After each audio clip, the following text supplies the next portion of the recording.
Македонија ја доби најмодерната универзитетска спортска сала во својата историја.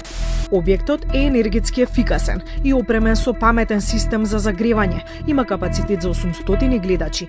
Инвестиција која што во последниве 70 години на универзитетско спортско ниво се нема случајно во Република Македонија. Прв ваков објект кој што ги исполнува сите меѓународни стандарди за меѓународни надпревари. И ова ќе се предаде на располагање на универзитетот. Во собственост на универзитет. Ние сме веќе во завршна фаза, значи тврдата градба веќе е завршена.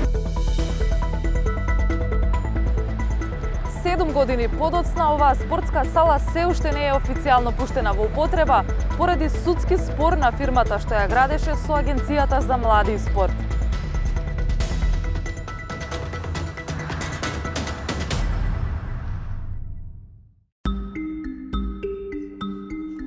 На последните избори Дарко Каевски стана пратеник од редовите на СДСМ, откако 2,5 години беше директор на Агенцијата за млади и спорт.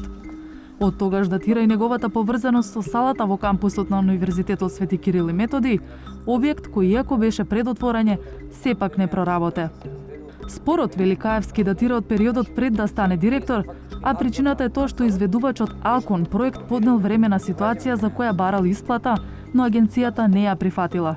Службите ме алармира и потенцира за одредени недоследности, кои што јас во истиот момент ги алармирав и во истиот момент ги посочив.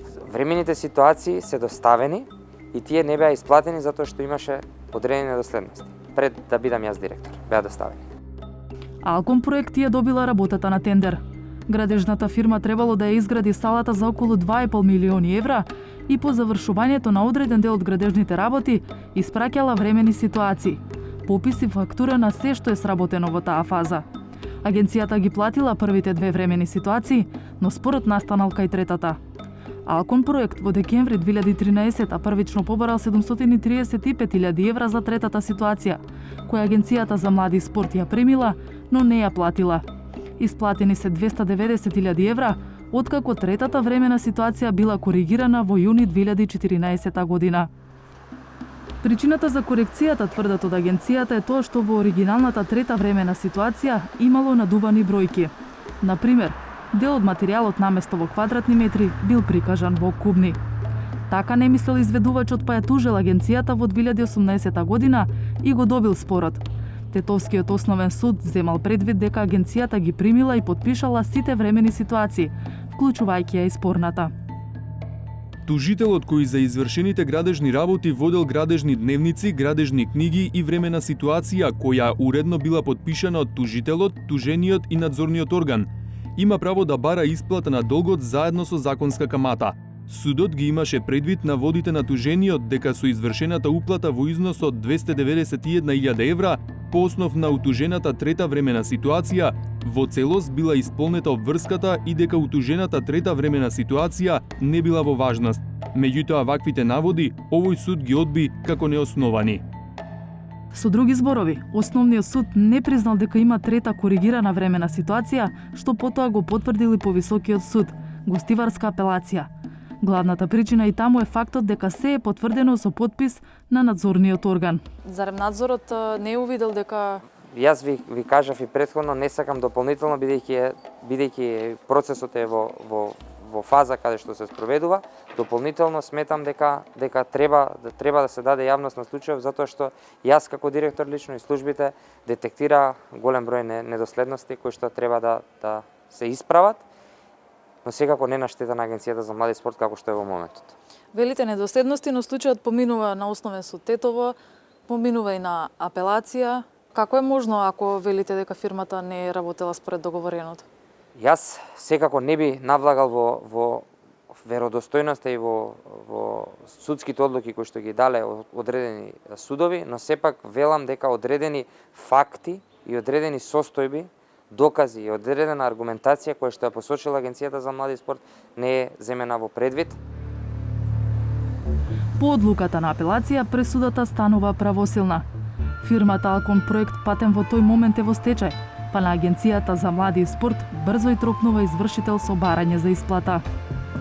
Од основниот долг од 440.000 евра, со камата, парнични трошоци и извршителска награда, износот за наплата стигнува до околу 810.000 евра.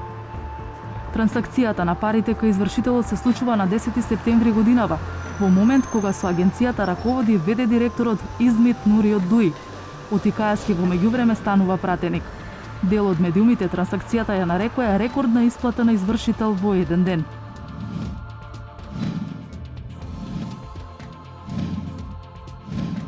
Сега случајот е на Врховен суд, каде Државното правобранителство во име на Агенцијата за млади и спорт иницирало вонреден правен лек – ревизија на пресудата на гостиварска апелација.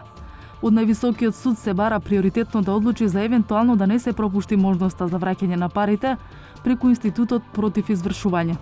Иако парите се легнати на сметка на извршител, правобранителство побарало тие да се замрзнат за период од 90 дена, додека Врховен не се произнесе. Рокот истекува во ноември, до кога правобранителството се надева дека највисокиот суд ќе пресече. Од Врховен за 360 степени потврдија дека предметот е стигнат и дека се постапува по него.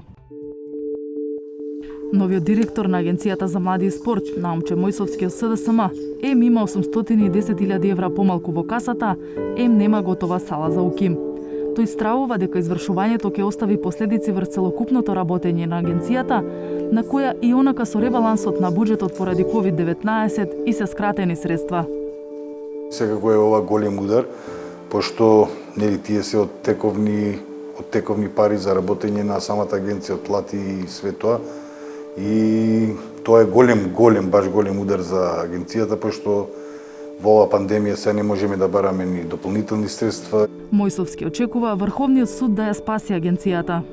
Ако веќе Врховен пресуди, нели тоа е крајната дистанца, сега јас ќе барам одговорност да видам зошто вака дошло до ова. Веќе побарав да се направи еден пресек, една ревизија, да видиме до каде е работава со сите вакви работи, дали има некој слично до ова, да не ни изненади пак. 360 степени се обрати до фирмата Алком Проект за да ја слушнеме нивната страна за судскиот спор, но одговор од таму не добивме. Само телефонски стечајниот управник ни кажа дека фирмата излегла од стечај со план за реорганизација, но салата се уште не е во владение на Агенцијата за млади и спорт. Екс-директорот на агенцијата Дарко Каевски вели дека не сакале да ја преземат салата, Алком Проект не ги завршил сите работи предвидени со договорот, па не можеле да направат технички прием и да ја предадат на Универзитетот Свети Кирил и Методи како крајен корисник.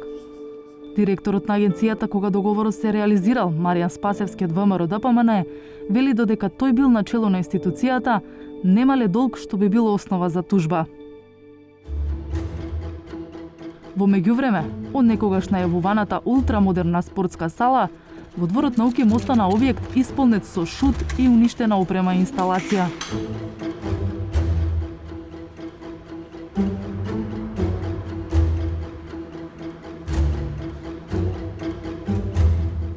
Ова здание државата ја чинеше 2,5 милиони евра, а досега ниту виде студенти, ниту спортски надпревари, ниту пак УКИМ го оствари планот да ја издава. Објектот е руиниран и со отворени врати. На толку потрошени пари во празно, прашање е колкава е вредноста сега и кој повторно би инвестирал за салата конечно да послужи за тоа за што беа потрошени милиони евра народни пари.